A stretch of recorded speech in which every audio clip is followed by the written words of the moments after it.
Hi friends, welcome to the channel. ಇವತ್ತಿನ ನನ್ನ ವಿಡಿಯೋದಲ್ಲಿ ಮಾರ್ನಿಂಗ್ ವ್ಲಾಗ್ನ ಸ್ಟಾರ್ಟ್ ಮಾಡಿದ್ದೀನಿ. ಇವತ್ತಿನ ವ್ಲಾಗ್ ಹೇಗೆ ಹೋಗುತ್ತೆ ಅಂತ ತೋರಿಸ್ತೀನಿ. ಅದಕ್ಕೂ ಮುಂಚೆ ಇನ್ನೂ ಯಾರಾದರೂ ನನ್ನ ಚಾನಲ್ನ ನೀವು ಸಬ್ಸ್ಕ್ರೈಬ್ ಮಾಡ್ಕೊಂಡಿಲ್ಲ ಅಂದರೆ ಸಬ್ಸ್ಕ್ರೈಬ್ ಮಾಡ್ಕೊಂಡು ನೋಡಿ, ಸಪೋರ್ಟ್ ಮಾಡಿ. ಈಗ ನಾನು ಮಾರ್ನಿಂಗ್ ವ್ಲಾಗು ಬೆಳಗ್ಗೆನೇ ಅಲ್ಲಿ ಇಲ್ಲಿ ಇಟ್ಟಿರೋ ಐಟಮ್ ಎಲ್ಲ ನೀಟಾಗಿ ಇಟ್ಬಿಟ್ಟು ಸೋಫಾ ಎಲ್ಲ ಕ್ಲೀನ್ ಮಾಡಿಕೊಂಡು ಫೈನಲಾಗಿ ಕಸ ಗುಡಿಸ್ಕೊಂಡು ಬಿಡ್ತೀನಿ. ಹಾಗೆ ಬಾಗಿಲಿಗೆ ನೀರು ಹಾಕ್ಬಿಡ್ತೀನಿ. ನಮ್ಮತ್ತೆ ಪುಟ್ಟದಾಗಿ ಒಂದು ಗಾರ್ಡನ್ ಕೂಡ ಮಾಡ್ಕೊಂಡಿದ್ದಾರೆ ಮನೆ ಮುಂದೆ. ಎಷ್ಟು ಚೆನ್ನಾಗಿ ಕಾಣಿಸುತ್ತೆ ಅಲ್ಲ. ಅದು ಗ್ರೀನ್ ಮ್ಯಾಟು ನಾನು ತುಂಬ ದಿನ ಆಗಿತ್ತು ತೊಗೊಂಡು. ಅದು ಹಾಲ್ಗಂತ ಏನೋ ತೊಗೊಂಡಿದ್ದೆ. ಅದು ಹೊರಗಡೆ ಗಿಡಕ್ಕೆಲ್ಲ ಇಟ್ಟರೆ ಚೆನ್ನಾಗಿ ಕಾಣಿಸುತ್ತೆ ಅಂತ ಹೇಳ್ಬಿಟ್ಟು ಇಟ್ಟು ಎಲ್ಲ ರೆಡಿ ಮಾಡಿದ್ದಾರೆ. ಎಷ್ಟು ಚೆನ್ನಾಗಿ ಕಾಣಿಸ್ತಿದೆ ಅಲ್ವಾ. ಸೊ ಅದು ಕೂಡ ನಾನು ನಿಮಗೆ ತೋರಿಸ್ತೀನಿ. ನಾನು ಆಲ್ರೆಡಿ ಶೇರ್ ಮಾಡಿದ್ದೀನಿ ನಮ್ಮತ್ತೆ ಯಾವ್ಯಾವ ಪ್ಲ್ಯಾಂಟ್ಸ್ನ ಬೆಳೆಸಿದ್ದಾರೆ ಅಂತೇಳಿ. ಅದು ಯಾರು ನೋಡಿಲ್ಲ ಅಂದರೆ ಲಿಂಕ್ ಹಾಕ್ತೀನಿ, ಚೆಕ್ ಮಾಡಿ. ಹಾಗೆ ಈಗ ಒಂದು ಸ್ವಲ್ಪ ಪುಟ್ಟದಾಗಿ ತೋರಿಸ್ತೀನಿ ಏನೇನು ಬೆಳೆಸಿದ್ದಾರೆ ಅಂತೇಳಿ. ತುಂಬಾ ಇದೆ. ಈಗ ಫ್ರಂಟಲ್ಲಿ ಏನೇನಿದೆ ಅಂತ ನಾನು ತೋರಿಸೋದಕ್ಕೆ ಇಷ್ಟಪಡ್ತೀನಿ. ಈಗ ಅರಿಶಿನ ಕುಂಕುಮ ಎಲ್ಲ ಇಟ್ಟು ಹೂ ಇಟ್ಟು ಕಿಚನ್ ಕ್ಲೀನ್ ಮಾಡೋಣ ಅಂತ ಬಂದೆ. ಈಗ ಅಲ್ಲಿ ಇಂಡೋರ್ ಪ್ಲ್ಯಾಂಟ್ಸ್ಗೆಲ್ಲ ನೀರು ಹಾಕಿರಲಿಲ್ಲ. ನಮ್ಮತ್ತೆ ಊರಿಗೆ ಹೋಗಿದ್ದಾರೆ, ಹಂಗಾಗಿ ಇಂಡೋರ್ ಪ್ಲ್ಯಾಂಟ್ಸ್ಗೆಲ್ಲ ನಾನೇ ನೀರು ಹಾಕ್ತಾಯಿದ್ದೆ. ಫಸ್ಟು ನಾನು ಕಿಚನಲ್ಲಿ ಅಡುಗೆ ಮಾಡೋಕ್ಕೂ ಮುಂಚೆ ಫಸ್ಟು ಶೆಲ್ಫ್ನೆಲ್ಲ ನೀಟಾಗಿ ಒರೆಸ್ಕೊಂಡು ಬಿಡ್ತೀನಿ.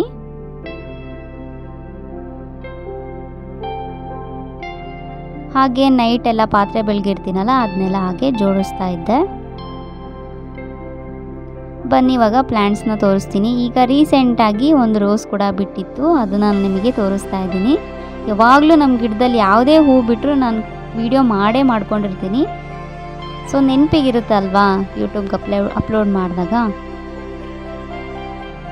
ಚೆನ್ನಾಗಿ ಕಾಣಿಸ್ತಿದೆ ಅಟ್ರಾಕ್ಷನ್ ಆಗಿ. ಇಷ್ಟಿದ್ದಾಗಲೇ ನನಗೆ ತುಂಬಾ ಇಷ್ಟ. ಇನ್ನೂ ಫುಲ್ ಹರಡ್ಬಿಟ್ರೆ ನನಗೆ ಇಷ್ಟ ಆಗಲ್ಲ.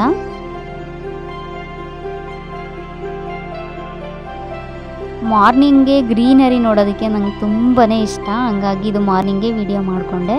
ಹಾಗೆ ವಿಳೆದೆಲೆ ಕೂಡ ಬೆಳೆಸ್ತಾ ಇದ್ದಾರೆ. ಇದು ಯಾವುದು ಅಂತ ಹೇಳ್ಬಿಟ್ಟು ನಾನು ನೆಕ್ಸ್ಟ್ ವಿಡಿಯೋದಲ್ಲಿ ಶೇರ್ ಮಾಡ್ತೀನಿ, ಯಾವ ಹೂವಿಂದದು ಗಿಡ ಅಂತ. ಹಾಗೆ ರಾಮಫಲ ಕೂಡ ನಮ್ಮ ಹಸ್ಬೆಂಡ್ ಬೆಳೆದಿದ್ದಾರೆ. ಹಾಗೆ ಸಂಕ್ರಾಂತಿಗೆ ಕಬ್ಬು ಕೂಡ ರೆಡಿಯಾಗಿದೆ. ಇದೊಂದು ಪುಟಾಣಿ ರೋಸ್ ಬಿಟ್ಟಿತ್ತು ಚಿಕ್ಕ ಗಿಡದಲ್ಲಿ, ಅದನ್ನು ನಾನು ಹಾಗೆ ತೋರಿಸ್ತಾ ಇದ್ದೀನಿ. ಈಗ ಬ್ರೇಕ್ಫಾಸ್ಟ್ ಮಾಡೋಣ ಅಂತ ಬಂದೆ. ಈಗ ಬ್ರೇಕ್ಫಾಸ್ಟಿಗೆ ಏನು ಮಾಡ್ತಿದ್ದೀನಿ ಅಂತ ಹೇಳ್ತೀನಿ. ಫ್ರೈಡ್ ರೈಸ್ ಮಾಡ್ತಾಯಿದ್ದೆ ನಮ್ಮ ಮಾವಂಗೆ. ಮಾರ್ನಿಂಗ್ 5 o'clockಗೆ ಅವರು ಹೊರಟ್ಬಿಡ್ತಾರೆ. 6:30ಗೆಲ್ಲ ಹೊರಟ್ಬಿಡ್ತಾರೆ. 6 o'clock ಒಳಗಡೆ ಹೊರಟ್ಬಿಡ್ತಾರೆ. ಸೊ ಆವಾಗ ಅವ್ರಿಗೆ ಬ್ರೇಕ್ಫಾಸ್ಟಿಗೆ ಫ್ರೈಡ್ ರೈಸ್ ಮಾಡೋಣ ಅಂತ ಮಾಡ್ತಾಯಿದ್ದೆ. ಫ್ರೈಡ್ ರೈಸಿಗೆ ನಾನು ಆಯಿಲ್ ಹಾಕ್ಕೊಂಡು, ಈರುಳ್ಳಿ ಹಾಕ್ಕೊಂಡು, ಶುಂಠಿ ಬೆಳ್ಳುಳ್ಳಿ ಪೇಸ್ಟು, ಸ್ವಲ್ಪ ಅರಿಶಿನ, ಕರಿಬೇವು ಹಾಕ್ಬಿಟ್ಟು ಎಲ್ಲ ಥರ ತರಕಾರಿ ಹಾಕ್ಬಿಟ್ಟು ಮಾಡ್ಕೊಡ್ತಾಯಿದ್ದೀನಿ. ಇಲ್ಲಿ ಚಿಕ್ಕ ಚಿಕ್ಕದಾಗಿ ಬೀನ್ಸ್ ಕಟ್ ಮಾಡಿಕೊಂಡು, ಕ್ಯಾರೆಟು, ಕ್ಯಾಪ್ಸಿಕಮ್ಮು, ಟೊಮೊಟೊನ ಕಟ್ ಮಾಡ್ಕೊಂಡಿದ್ದೀನಿ. ಇದನ್ನೆಲ್ಲ ಕಟ್ ಮಾಡಿಬಿಟ್ಟು ಈಗ ಒಗ್ಗರಣೆಗೆ ಹಾಕ್ಬಿಟ್ಟು ಫ್ರೈಡ್ ರೈಸ್ ಕೂಡ ಸಿಂಪಲಾಗಿ ರೆಡಿ ಮಾಡ್ತೀನಿ. ನೀವು ಹಸಿಮೆಣ್ಸಿಕಾಯಿ ಕೂಡ ಹಾಕ್ಕೊಳ್ಬೋದು. ನಮ್ಮ ಮಾವಂಗೆ ಹಸಿಮೆಣ್ಸಿಕಾಯಿ ಹಾಕಿದ್ರೆ ಇಷ್ಟ ಆಗಲ್ಲ, ಹಂಗಾಗಿ ನಾನು ಹಾಕಲಿಲ್ಲ. ಖಾರ ಪುಡಿ ಹಾಕ್ತೀನಿ ಸ್ವಲ್ಪ.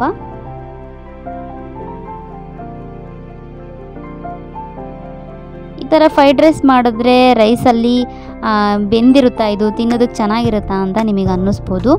ಇದು ತರಕಾರಿ, ಹಸಿ ತರಕಾರಿ ತಿಂದ್ರೂ ಒಳ್ಳೇದಲ್ವ ಹೆಲ್ತಿಗೆ. ಹಂಗಾಗಿ ಮೀಡಿಯಮಾಗಿ ಸ್ವಲ್ಪ ಬೆಂದ್ರೂ ಸಾಕಾಗುತ್ತೆ. ಟೇಸ್ಟ್ ಕೂಡ ತುಂಬಾ ಚೆನ್ನಾಗಿರುತ್ತೆ. ಸ್ವಲ್ಪ ಸಾಲ್ಟ್ ಹಾಕ್ಕೊಳ್ತಾ ಇದ್ದೀನಿ. ಇದು ಬಂದು ಬ್ರೌನ್ ಸಾಲ್ಟು, ಹೆಲ್ತಿಗೆ ತುಂಬಾ ಒಳ್ಳೆಯದು. ಸ್ವಲ್ಪ ನಾನು ಖಾರದ ಪುಡಿ, ಸ್ವಲ್ಪ ಗರಂ ಮಸಾಲ, ಪೆಪ್ಪರ್ ಪೌಡರ್ನ ಹಾಕಿ ಫೈನಲಾಗಿ ರೆಡಿ ಮಾಡಿದ್ದೀನಿ. ಈಗ ಮುಂಚೆನೇ ರೈಸ್ ಮಾಡಿ ಇಟ್ಕೊಂಡಿದ್ದೆ.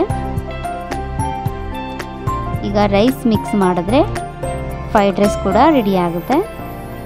ತುಂಬಾ ಚೆನ್ನಾಗಿರುತ್ತೆ. ಮಕ್ಕಳಿಗೆಲ್ಲ ತುಂಬಾ ಇಷ್ಟ ಆಗುತ್ತೆ. ಹೆಲ್ತಿ ಕೂಡ ತುಂಬಾ ಒಳ್ಳೆಯದು. ಸಂಡೇ ಟೈಮು ಅಥವಾ ಮಾರ್ನಿಂಗ್ ಯಾವ ಟೈಮಲ್ಲಾದರೂ ನೀವು ಇದೊಂದು ಬ್ರೇಕ್ಫಾಸ್ಟ್ ಕೂಡ ರೆಡಿ ಮಾಡ್ಬೋದು. ತುಂಬಾ ಟೇಸ್ಟಿಯಾಗಿರುತ್ತೆ.